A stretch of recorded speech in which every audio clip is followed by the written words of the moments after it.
You picked up your phone before you finished reading this sentence. Maybe you felt it buzz. Maybe you didn't. Maybe you just needed to check. Even though you checked 3 minutes ago and nothing had changed, something pulls at you. Something ancient and completely out of your control.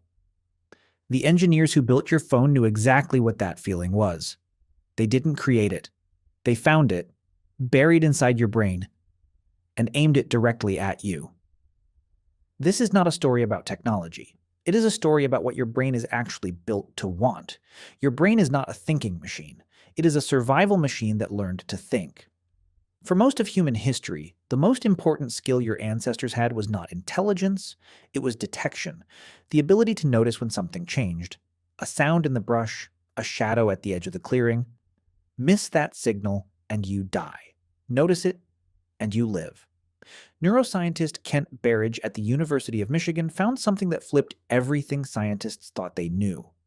There are two entirely separate systems inside your head. One makes you feel pleasure. One makes you want. They are not the same thing. The wanting system runs on dopamine. It fires before the reward, at the signal that a reward might be coming. Not the reward itself, the possibility of one. Your brain is not chasing pleasure, it is chasing the chance of pleasure. In Berridge's experiments, when the dopamine system was blocked in rats, they stopped seeking food entirely. They would starve surrounded by it. They still liked food on their tongues. They just stopped wanting it. Wanting and liking are powered by different systems, and wanting is far more powerful. This is the engine your phone was plugged into. In 2012, researcher Natasha Dow-Schull published a landmark study on slot machine design. The most addictive machines weren't the ones that paid out most. They were the ones that paid out unpredictably. Small win, nothing, nothing, larger win, random, variable, impossible to predict. That pattern, a variable ratio reinforcement schedule, first identified by B.F. Skinner in the 1950s, is the single most powerful behavioral hook ever found.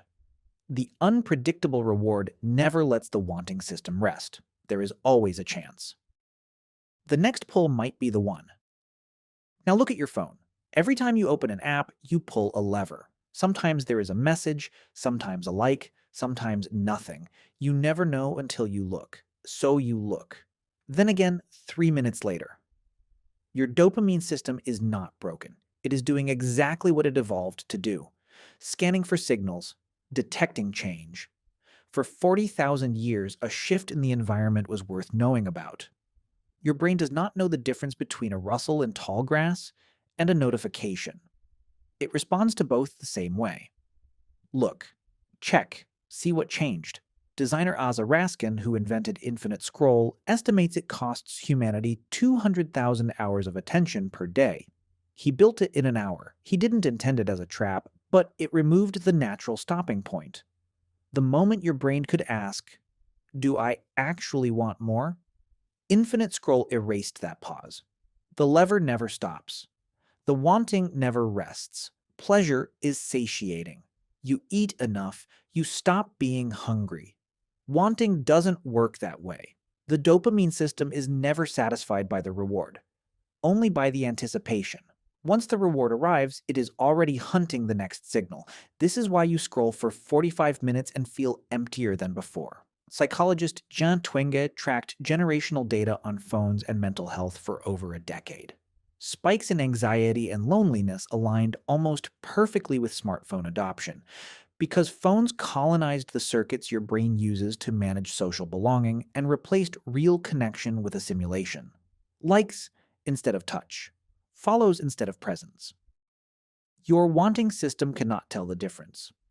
Awareness alone is not enough. You cannot think your way out of a dopamine loop. What works is friction. Remove the trigger, turn off notifications, move the app off your home screen.